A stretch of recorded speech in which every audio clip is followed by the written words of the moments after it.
Good morning, guys, and happy Thursday. We are almost through our week. Yes, getting closer to spring break. Do you guys have any big spring break plans? I am not leaving early just because teachers are really not allowed to do that. But and I have to sing in my church on Sunday, Easter Sunday, so I won't be able to leave before that. But on Easter, after we're done singing, I am taking my 4 kids on a trip to Georgia, and yeah, I'm hoping it's going to be fun. I don't know, my husband has to work, so I have to take all 4 of them by myself, and they tend to fight, and it's not going to be very relaxing. But you know what? I am tired of the clouds here, and I'm tired of the cold, and I just need to go south. So hopefully it goes well. Hopefully you will enjoy wherever it is that you're going, or you'll just enjoy some chill time at home. But it's coming soon, so we're almost there. Today, we are going to be learning about a composer named Frédéric Chopin. His last name looks like Chopin, but it really is Chopin. So that is how you say it, and I'm not lying to you. So I am reading from the book Lives of the Composers, which you've heard me read from a while ago, and here we are. You should have a PDF of this as a part of this form and also attached to your Google Classroom assignment. And my apologies for the state of my voice. I am rather hoarse. I'm actually recording this on Wednesday afternoon after a full day of teaching, and yeah, I've used my voice a lot. So here we go. So he was a Polish composer of expressive music that established the piano as a solo instrument and has become the most frequently played piano music in history. Even as a child, Frédéric Chopin was terribly sensitive, almost not quite of this world. His family was musical, and baby Chopin would cry with pleasure at the beautiful sounds they could make. The family pampered and adored him. He played dolls with his 3 sisters and went ice skating with them. His first piano teacher was his older sister, Louisa, age 7. With another sister, he started the Literary Amusement Association at age 14, a newspaper full of funny stories and daily events. It was actually his diary. His life revolved around music. He started playing at age 4 and began performing at age 8, wondering what people thought about his velvet jacket, perhaps more than what they thought about his music. He began publishing his own compositions in his teens. Hats off, gentlemen, a genius. Robert Schumann, an older composer, wrote about Chopin, and we're going to actually learn about Schumann coming up soon. You might think to yourself, well, we already learned about him. Nope, you learned about Schubert rather than Schumann. 2 totally different guys. All right. Even his practical jokes were musical. He would put people to sleep with soft playing and then wake them with a bang. Chopin also had deep feelings for Poland. When he left the country at age 20, it is said that he took with him a silver cup of Polish dirt. Much of the music he went on to write, the waltzes, mazurkas, polonaises, recreated feelings and sounds from his childhood in Poland. People said that Chopin looked like his music. He was pale, handsome, and unhealthy. He weighed less than 100 pounds. Jeez, that's skinny. I bet you guys don't weigh less than 100 pounds. I certainly don't. His black, silky hair hung in locks on his forehead. He had a sweet smile and a big nose. He called it huge. He carried himself as proudly as a prince, and he never swore or was crude. He is no man, he is an angel, a god, wrote one friend. But he was not always so charming. Another friend called him temperamental, full of fantasies, and unreliable. He was sometimes suspicious and self-centered, and his wit could be malicious. His feelings were easily hurt, and he could spend a whole day sulking. And he had some funny quirks. He couldn't sleep, for example, unless his slippers were lined up in front of the bed. He never entered a room left foot first. Sudden surprises, a servant coming into the room, made his hair stand on end. Some smells, such as cigarette smoke, made him sick, and he was too delicate to drink wine or coffee. He liked milk. He would only eat certain foods: bread, pastries, chicken, and fish. He had a horror of being buried alive, and on his deathbed asked to be cut open before being buried. Okay. That sort of sounds like he almost has like OCD, like he has obsessive compulsive disorder. Again, like sort of like with Beethoven, these things that we think of now as quirky, I'm wondering if they were like kind of legitimate mental illnesses. Anyway, Bach and Beethoven were the only composers Chopin loved without reservation. Just before giving a concert, he would practice Bach. He wasn't crazy about other composers, and he wasn't a big reader, but all the famous musicians and writers of the time were his friends. After being introduced to each other by composer Franz Liszt, Chopin and George Sand carried on one of the most famous love affairs of the 19th century. Now, you might think, whoa, a guy named Frederick and a guy named George? It's not a guy. George Sand was a famous French novelist 6 years older than Chopin. Her real name was Aurore Dudevant, and she was an independent feminist who wore trousers, smoked cigars, wrote more than 60 novels and 19,000 letters, and, in her spare time, climbed mountains. Chopin never married, but he and Sand lived in houses next door to each other in Paris.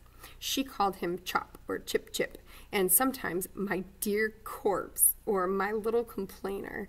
He kept a lock of her hair in his diary until the day he died.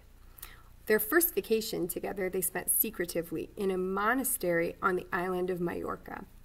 Chopin brought his volumes of Bach, some unfinished compositions, and plenty of music paper. He became sick and was coughing up blood by the time they returned. Later, spending summers at her house in the country, they had a quiet life. An early dinner outdoors, visits with friends. At twilight, Chopin would play for Sand. These were his most productive years. You might wonder to yourself, like, why would somebody with a lovely name like Aurora Dudevant pick a name like George Sand? Well, keep in mind, just like Fanny Mendelssohn, it was not considered proper for a woman to compose music. Neither was it really considered proper for a woman to be writing books, you know? So I think she probably just figured that she would sell more books or she would be taken more seriously if she wrote under a nom de plume, which is the term for a pen name, which is just, it's sort of like J.K. Rowling, who wrote the Harry Potter series. Like, that's a lady, and she could have used her actual real first name, but she didn't on purpose, which I think is kind of a shame these days because, I don't know, I just figure women and men can kind of do what they want to do. But back then, it was definitely frowned on. So Chopin got his ideas quickly while walking or playing the piano, but he locked himself in his room for days at a time to perfect them, weeping, pacing like a madman, breaking pens. He could work for 6 weeks on a single page of music. Often, he wrote in the middle of the night. He had a piano in his bedroom, much to the neighbors' bewilderment. He does not know on what planet he exists, said Sand of those times. That reminds me very much of Beethoven, if you think about the movie that you watched about him. Chopin was called one of the greatest pianists in history. His small, delicate hands, Sand called them velvet fingers, played softly but hypnotically. His feet were in constant motion, using the pedals so rapidly that his legs appeared to be vibrating. He hated large public performances, but the private concerts he held for friends became legendary. One concert he played by moonlight, for a moth had fallen into the lamp and extinguished the flame. To relieve the serious moods his playing evoked, he would break into imitations. He was an excellent mimic, and some friends thought he should give up piano for acting. He never missed an opening night at the theater.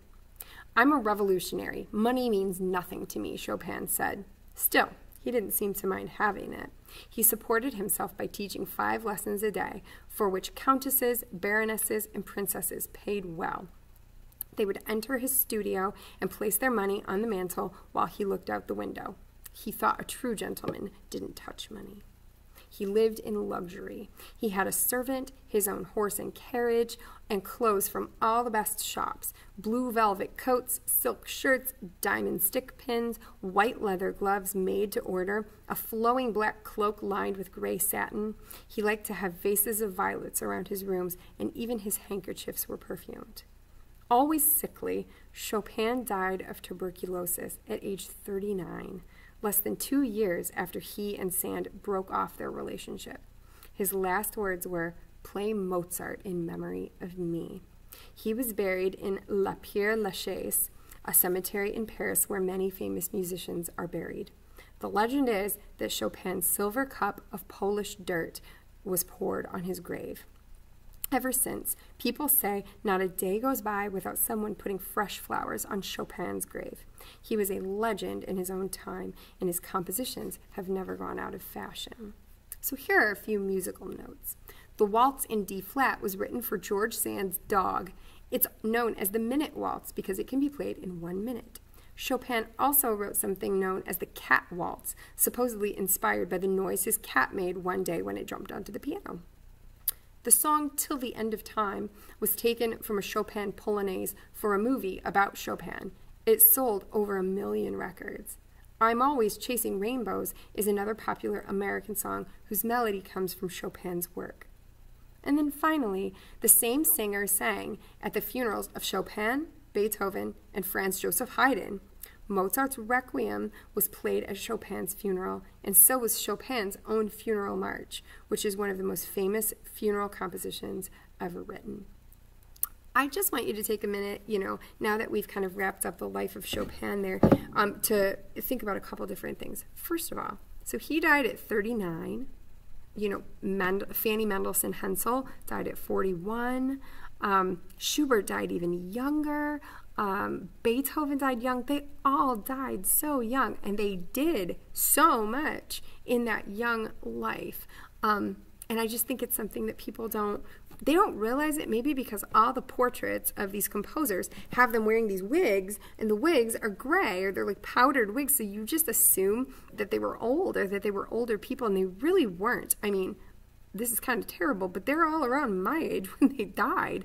I'm not hoping to die anytime soon. I mean, I have plans, but it's just really sad. Like, I can't imagine having written like 500 pieces of music by now in my life. But it just tells you that being a young person, you can accomplish anything you want to. These people accomplished a tremendous amount in very short lifespans. The other thing I want you to notice is think all the way back to like the life of Mozart and Bach and even Haydn, and think about what their lives were like.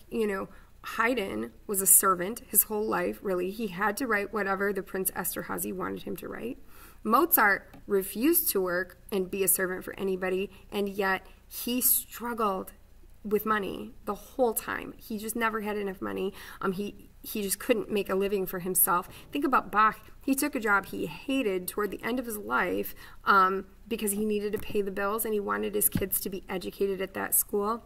Now, contrast that with Chopin. He lived in total luxury. He wore gorgeous things. He just had this beautiful, charmed life. Think about how different things were for musicians at this time. And even think now about musicians. I mean, think about how much more, if you're a famous musician these days, I mean, you make millions of dollars, and you live a lifestyle that like none of us regular people could even comprehend. So it's interesting to watch as history has progressed, the way that musicians are treated, the way that they're respected, and the way at this point in history they're pretty much idolized. So the next video, we're going to talk just a little bit about some of the compositions of Chopin, and you're going to do some listening too.